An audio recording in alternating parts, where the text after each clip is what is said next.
Hi all, என்னோட பெயர் சிந்தனா. நான் வெல்னஸ் கோச்சாக ப்ராக்டிஸ் பண்ணிகிட்டு இருக்கேன். பீப்புளுக்கு ஹெல்த்தை பற்றின இன்ஃபர்மேஷன் கொடுத்துட்டு இருக்கோங்க. இன்றைக்கி ஒரு சூப்பர் டாபிக் எடுத்துகிட்டு வந்திருக்கேன். அது என்ன அப்படின்னு பார்த்தீங்கன்னாக்கா ஐடியல் வெயிட். ஐடியல் வெயிட்னா என்ன அப்படின்றது தான். அதாவது நம்ம நினச்சிட்டு இருக்கோம், பீப்புள் எல்லாருமே எப்படி நினச்சிட்டு இருக்காங்க அப்படின்னு பார்த்தீங்கன்னா, நம்ம வயசாக வெயிட் ஏறுவோம், ஸோ வயசுக்கு ஏற்ற வெயிட் இருக்கணும் அப்படின்னு நினச்சிட்டு இருக்காங்க.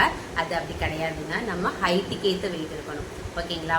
அதாவது ஒவ்வொருத்தவங்க ஒவ்வொரு ஹைட்டில் இருப்பாங்க. 5'3", 5'4, அது மாதிரி 6 மாதிரி ஒவ்வொருத்தவங்க ஒவ்வொரு ஹைட்டில் இருப்பாங்க. ஸோ ஐடியல் வெயிட் அப்படின்னா என்ன அப்படின்னு பார்த்தீங்கன்னா, நம்ம எவ்வளோ ஹைட் இருக்கோமோ அதுக்கேற்ற வெயிட் இருக்கணும். அதுதான் ஐடியல் வெயிட். நல்லா அப்சர்வ் பண்ணி பாருங்களேன். அதாவது ஐடியல் வெயிட், அதாவது கரெக்டான வெயிட்டில் இருக்கவங்க நல்லா ஆக்டிவாக இருப்பாங்க. ஹோல் டே பார்த்தீங்கன்னாக்கா எனர்ஜெட்டிக்காக இருப்பாங்க. நீங்கள் நல்லா அப்சர்வ் பண்ணி பாருங்கள். எக்ஸஸ் வெயிட் ஆக பார்த்தீங்கன்னாக்க நல்லா ஆக்டிவாகவே இருக்க முடியாது. ஸோ எல்லாத்துலேயும் ஒரு டயர்ட்னஸ் தெரியும் உங்களுக்கு. உடம்புல அந்த பாடி பெயின் இந்த மாதிரி எல்லாமே இருக்கும். ஸோ எக்ஸஸ் வெயிட் ஆகும்போது இதுதான் நாங்கள் உங்களுக்கு என்ன சொல்லிக் கொடுப்போம் தெரியுமா? எப்படி நம்ம ஐடியல் வெயிட்டில் இருக்கணுங்கிறத நாங்கள் உங்களுக்கு சொல்லிக் கொடுப்போம். இப்போ உங்களுக்கு உங்கள் ஐடியல் வெயிட் தெரியணும் அப்படின்னு நினச்சிங்கனாக்கா மறக்காமல் ஐடியல் வெயிட் அப்படின்ட்டு கமெண்ட் கொடுங்க. நான் உங்களுக்கு ஹெல்ப் பண்ணுறேன். தேங்க்யூ.